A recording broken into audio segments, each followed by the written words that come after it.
بسم اللہ الرحمن الرحیم نحمدہ ونصلی علی رسولہ الکریم اما بعد۔ طبیہ کالج کی طرف سے ویڈیوز اور اسباق کے سلسلہ جاری ہے۔ آج ہم آپ کو بتائیں گے کہ طبی دنیا میں روحانیت سے لوگ استفادہ کرتے ہیں اور طبیب لوگ کس طریقے سے ان چیزوں کو مانتے ہیں۔ ہم نے اطباء کی زندگی میں دو چیزیں دیکھی، جتنے بھی کامیاب لوگ گزرے ان میں دو چیزیں ہم نے محسوس کی ہیں۔ ایک وہ کہ جو مذہبی رجحان رکھتے تھے وہ لوگ عبادت، نوافل، ذکر اذکار، تلاوت وغیرہ وغیرہ ان چیزوں میں وہ آگے رہتے تھے۔ یعنی جو طبیب ہوتا تھا وہ تہجد گزار بھی تھا، مطالعہ بھی کرتا تھا، تلاوت بھی کرتا تھا، نماز سے بھی پابندی سے پڑھتا تھا۔ یہ کوئی حتمی بات نہیں ہے کہ ہر طبیب یہ ایسا کرے، لیکن عمومی طور پر جنہیں قبولیت عامہ نصیب ہے ایسے معاملات سامنے آتے۔ دوسرے وہ لوگ ہیں کہ جو ان چیزوں کی طرف تو دلچسپی نہیں رکھتے، لیکن وہ تنہائی کا، غور و فکر کرنے کا یا اپنے معاملات میں سوچ و وچار رکھنے کا کوئی فرصت کے لمحات، کچھ اوقات نکالا کرتے تھے تاکہ ان پر غور و فکر۔ اب یہ چیز خال خال نظر آتی ہے کہ آپ لوگ جب کوئی نسخہ تجویز کرتے ہیں تو اس کی دو صورتیں ہوتی ہیں۔ ایک صورت یہ ہے کہ آپ کسی سے سنتے ہیں، جو وہ بتاتا ہے آپ اس پر عمل پیرا ہو جائیں۔ اگر وہ آپ کی توقعات پر پورا اترے تو آپ اسے اپنے مجربات میں، اپنی ڈائری میں نوٹ کر لیتے۔ دوسری صورت یہ ہوتی ہے کہ آپ نے اتفاقاً حادثاتی طور پر کسی چیز کو استعمال کیا اور وہ چیز اس میں کام کر گئی تو آپ نے اسے اپنے مجربات میں لکھ دیا اور صدری راز کہہ دیا۔ اب ایک کتاب ہے، آج ہی ہم نے اپنی طب فور آل اور دنیا کے علم پر دونوں ویب سائٹوں پر ہم نے اپلوڈ کرتی ہے، وہ ہیں الہامی نسخے، مجربات صالحین۔ اب مصنف نے اس چیز کا اہتمام کیا ہے کہ اس کتاب میں جتنی بھی چیزیں بیان کی گئی ہیں، جتنی بھی نسخہ جات ہیں، اس سے باقاعدہ ایک اس انداز سے مرتب کیا ہے کہ ایک لاجک استعمال کی ہے کہ اس نے وہ اسناد یا وہ حوالہ جات یا وہ منصوبات جو اس کتاب میں رکھے گئے ہیں وہ پہلے بیان کیے کہ فلاں حکیم کو ضرورت پڑی، اس کے پاس کوئی چیز نہیں تھی، اسے خواب دکھائی دیا، اس نے وہ کام کیا، اس کا مسئلہ حل ہو۔ فلاں ولی نے یہ کیا، یہ ہو گیا۔ اس میں یہ کوئی ضروری نہیں ہے کہ صرف مسلمانوں کے، بلکہ کچھ عیسائیوں کے بھی ذکر کیے ہیں کہ فلاں پادری نے یہ کام کیا اور اس کے پاس کوئی ایسا وہ حل نہیں تھا، اس نے جا کے دعا کی اور وہاں مثلا جو وہ تین ان کے محترم ہستیاں ہیں ان کے سامنے گڑ گڑائے تو ان پر یہ چیز القاء ہوئی، انہوں نے استعمال کی تو نتائج بہتر سامنے آئے۔ اب یہ مذہبی ٹچ کیوں دیا جاتا ہے؟ ایسے بہت ساری چیزیں ہیں جو پیغمبروں سے، ولیوں سے، صحابہ کرام سے، ائمہ سے اور مرتاض قسم کے لوگوں سے، اور جو یہ لوگ مذہب سے منسوب ہو کر بیٹھے ہیں ان سے منسوب کی جاتی ہیں کہ یہ بابرکت نسخہ ہے۔ کیوں؟ یہ فلاں دربار کا ہے، فلاں ولی کا ہے، فلاں جو فلاں نسبت کا جو فلاں ولی تھا اس کا ہے، یہ فلاں پیر کا ہے، وغیرہ وغیرہ، یہ ساری چیزیں بیان کی۔ مجھے اس میں کوئی شک نہیں ہے کہ جو یہ نسخہ جات بیان کیے گئے ہیں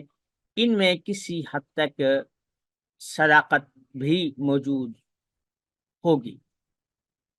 سب کی تو نہیں کہتا لیکن ان میں اکثریت کی صداقت ہوگی۔ اس کی وجہ کہ میں اپنی عملیات کی کلاسوں میں، اسباق میں، تحریروں میں اور اپنی ویڈیوز میں یہ بات بتا چکا ہوں کہ انسانی ذہن جو ہے اس کا تعلق اس دنیا سے جتنا ہے اس سے کہیں زیادہ اندیکھی دنیا سے۔ جب یہ اس دنیا سے کٹ جاتا ہے تو وہ جو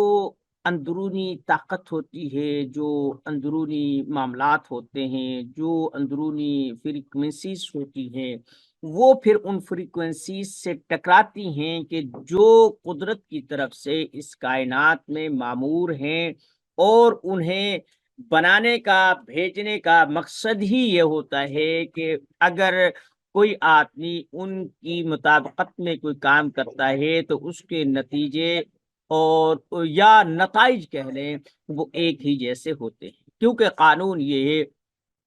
ایک ریاضی کا سوال ہے، وہ کوئی اسمبلی میں بیٹھ کر کرے، کوئی تھڑے پہ بیٹھ کر کرے، کوئی آفیسر کسی بڑے آفس میں بیٹھ کر کرے، کوئی بادشاہ کرے، کوئی فقیر کرے، جب وہ حساب کتاب کرے گا تو اس کا جواب وہی ہوگا۔ دو اور دو چار، ایک غریب کرتا ہے اس کے لیے بھی وہی ہے، امیر کرتا ہے اس کے لیے بھی وہی کرتا ہے، عالم کرتا ہے اس کے لیے بھی، اگر کوئی کم علم کرتا ہے اس کے لیے بھی یہی ہوگا۔ جو یہ الہامی نسخہ جات ہوتے ہیں ان کا مقصد یہ ہوتا ہے کہ جب وہ لوگ استغراق میں چلے جاتے ہیں، وہ ساری سوچیں جو ادھر ادھر سے اس کے خیالات کو اور اس کی طاقتوں کو، اس کی جو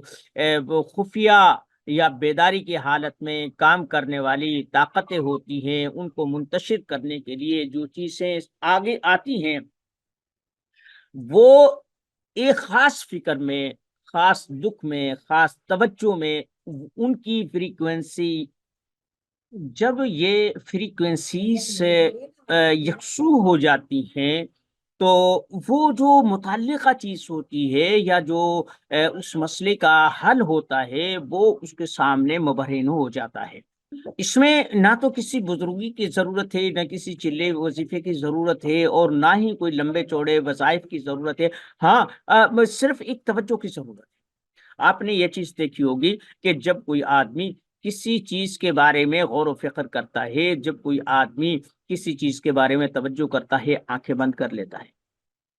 یا یوں ایسے کر کے، وہ بالکل اس سے محسوس نہیں ہوتا ہے کہ سامنے کون ہے، میں کس سے کیا بات کروں، وہ اس استغراق میں چلا جاتا ہے جس میں وہ اپنی پوری قوتوں کو مجتمع کر کے اس پر فوکس کرتا ہے کہ اس کا ممکنہ حل کیا نکل سکتا ہے۔ یہی چیز ہم نے چلوں میں، وظیفوں میں، عملیات میں اور طب میں بھی ہم نے یہی اصول بیان کیا ہے کہ جو کچھ لوگوں نے جو ڈیفینیشن بنا لی ہے اور یہ درجہ بندی کر لی ہے اور اس چیز کو کیٹیگرائز کر دیا ہے کہ یہ چیز صرف چلوں سے ہو سکتی ہے یا عملیات سے یا دم جھاڑے سے یا تسبیحات سے ہو سکتی ہے، اسے ایک یعنی درجہ بندی کے طور پر اس کے عملیات کا نام دے دیا گیا ہے۔ دوسرا یہ ہے کہ کچھ لوگ کہتے ہیں جناب یہ تو ہمیں خواہ فراڈ کرتے ہیں، یہ طب جو ہے نا یہ ایسے کر سکتی ہے، تو حتمی کامیابی کسی کے پاس بھی نہیں ہوتی، لیکن اگر کسی کی کامیابی 50-60%، 70% ہو جاتی ہے تو وہ آدمی سکسیسفل کہلاتا ہے، کیونکہ انسان کی جو توجہ ہے اور اس کی جو ارتقاص اور یا اس کی جو فریکوینسی ہے اس کی ایک سمت ہوتی ہے، چاروں سمتوں پہ کام نہیں کرتی۔ جب آدمی سامنے دیکھتا ہے تو پیچھے سے غافل ہوتا ہے، پیچھے دیکھتا ہے سامنے سے غافل ہوتا ہے، دائیں بائیں کا خیال نہیں رہتا، بہت کم ایسی چیزیں ہوتی ہیں۔ بعض دفعہ آپ نے چیز دیکھی کہ جس چیز کے لیے آدمی آمادہ نہیں ہوتا وہ اگر اچانک ہو جائے تو آدمی چوک پڑتا ہے، شوق ہو جاتا ہے، آدمی گھبرا جاتا ہے کہ یہ کیا ہو گیا۔ مثلا آپ اسی لیے بیٹھے ہیں، کوئی پٹاخہ چل جاتا ہے، کوئی دھماکہ ہو جاتا ہے، کوئی غیر معمولی آواز پیدا ہو جاتی ہے یا غیر معمولی خبر آتی ہے، تو آپ کا جو وہ اطمینانی منظر تھا وہ ایک بھیانک سوچوں میں بدل جاتا ہے، دل دھڑکنے لگتا ہے، ذہن میں فطور انتشار پیدا ہو جاتا ہے وغیرہ وغیرہ۔ تو جو یہ عملیاتی نسخہ یا الہامی نسخے ہیں، ان کی وجہ یہ نہیں ہے کہ وہ لوگ اتنے ہی نیک تھے یا وہ لوگ اس نیکی کے بدلے میں یہ الہام ہوا ہے، نہیں، وہ اس چیز کو آپ دیکھ سکتے ہیں کہ وہ جو چیز انہیں عطا ہوئی ہے وہ اس فکر اور اس تدبر، اس سوچ کی بنیاد پر ہوئی ہے کہ جو وہ یکسو ہوئے تھے، ان کے دکھ درد نے یا اس توجہ نے ان کی طرف اتنی زیادہ توجہ کی کہ جو اس کا حل تھا اس کے ذہن میں آ گیا، اور اس کا اظہار اس کی زبان نے اور اسے عملی طور پر اس کے ہاتھوں نے ان چیزوں کو استعمال کیا اور اس کی ضرورت کو انہوں نے پورا کر دیا۔ یہ ایک چیز ہے۔ تو جب کوئی آدمی سوچتا ہے، آنکھیں بند کر لیتا ہے، سر پر ہاتھ رکھتا ہے، کہیں آنکھیں بند کر لیتا ہے، کہیں گہری سوچ میں چلا جاتا ہے، مراقبے میں چلا جاتا ہے، یہی کچھ تو سارے معاملات میں ہوتا ہے۔ تو جو آدمی گہری سوچنے کا عادی ہوتا ہے اور گہرائی میں سوچتا ہے، اس آدمی کے لیے وہ نتائج سامنے آتے ہیں جو عام سطحی طور پر سطحی ذہن لوگوں کے سامنے جو چیز آتی ہے اس سے کہیں گہرائی آتی ہے۔ دیکھیں، اگر کہ آپ گہرائی سے کوئی چیز نکالتے ہیں اور ایک آدمی اوپر سے لیتا ہے، مثلا ایک پانی کا پیالہ ہی ہے، اب آپ کو ایک پیالے کی ضرورت ہے، آپ دودھ چاہتے ہیں، آپ خوراک چاہتے ہیں، غذا چاہتے ہیں، آپ کی بھوک پیاس نے آپ کو تنگ کیا ہوا ہے۔ تو اب اس کی دو صورتیں، ایک یہ ہے کہ آپ کے سامنے پڑی، آپ نے اٹھائی کھا لی، کوئی نا فکر مندی کی ضرورت ہے یہ کیسے بنا، کہاں سے آیا، کیسے، آپ کو کیونکہ آسانی سے دستیاب ہو گیا تو آپ نے کھا لیا۔ اگر ایسی صورتحال ہے کہ آپ کے پاس کوئی سامان موجود نہیں ہے، بھوک سے آپ کی جان پر بنی ہوئی ہے، اب آپ درختوں کے پتے تک کھانا پسند کریں گے، جڑوں کو نکال کر کھا جائیں گے، وہاں گھاس پات جو بھی کچھ آپ کو زیادہ بہتر محسوس ہوگا اس انتخاب سے کہ جو عام حالات میں آپ سوچ بھی نہیں سکتے تھے، اس میں وہ چیز اختیاری ہو جائے گی اور آپ وہ چیز منتخب کر لیں گے۔ تو یہ جو الہامی چیز سے ہوتی ہیں وہ اس بنیاد پر ہوتی ہیں کہ ان میں گہرے تدبر، سوچ اور فکر کو عمل دخل ہوتا ہے، اور اسی بنیاد پر وہ چیزیں جو عام طور پر اس کا ذہن کام نہیں کر رہا تھا وہ ہو جائے گا۔ مثلا ایک پیالہ، جیسے میں نے بتایا، ایک پیالہ آپ کے سامنے پڑا ہے، پیاس لگی، آپ نے پی لیا، بات ختم ہو، کوئی ایسی بات نہیں کہاں سے آیا، کس نے، کون لایا، کیسے۔ لیکن آپ کسی جنگل میں ہیں، کسی سفر کی حالت میں ہے، اب پانی موجود ہے، کنویں میں ہے یا گہرائی میں ہے یا پہاڑ کی چوٹی پر ہے یا وہاں جانا دشوار ہے، تو اب آپ کو اپنی ضرورت کو پورا کرنا ہے۔ جب آپ اپنی ضرورت کو پورا کرنے کی تدابیر کرتے ہیں، سوچتے ہیں، اب ایک طرف آپ کی جان پر بنی ہوئی ہے، ایک طرف پانی کا حصول مشکل ہے، وہ گہرائی میں ہے، اونچائی میں ہے، یا آپ کی پہنچ سے دور ہے، یا وہاں کوئی درندہ بیٹھا ہوا ہے، یا وہاں سے آپ کا پانی حاصل کرنا مشکل نظر آ رہا ہے۔ تو اب آپ کی جو سوچ ہوگی کہ یار ایسے کر لوں تو یہ ہو جائے گا، یہ کر لوں تو وہ ہو جائے گا، گہرائی ہے، برتن ہے نہیں، تو آپ اپنا جوتا تک اس میں ڈال دیں گے، موزہ تک اس میں اس کو حصول کے لیے ڈال دیں گے، جبکہ عام آدمی عام حالات میں ہم یہ سوچ بھی نہیں سکتے۔ یہی چیز الہامی نسخہ جانتے ہیں کہ جنہیں ہم ولایت سے یا نیک لوگوں سے، مرتاز لوگوں سے، جو کہ راہب، صوفی یا تارک الدنیا لوگوں سے ہم منسوب کرتے ہیں، اگر وہی فکر اور انداز آپ عام زندگی میں برت لیں گے تو آپ کو تارک الدنیا ہونے کی ضرورت نہیں ہے، آپ کو وہ چیزیں ایسے بھی مہیا ہو جائیں گی۔ یہ جو الہامی نسخے ہیں یا مجربات الصالحین ہے، یہ کتاب میں نے دیکھی، میں نے بتایا کہ ہم نے اپنی ویب سائٹ پر بھی اپلوڈ کر دی ہے۔ جو چیزیں ہم نے اچھی لگتی ہیں یا ہم کہتے ہیں کہ یہ چیزیں مناسب ہیں تو ہم انہیں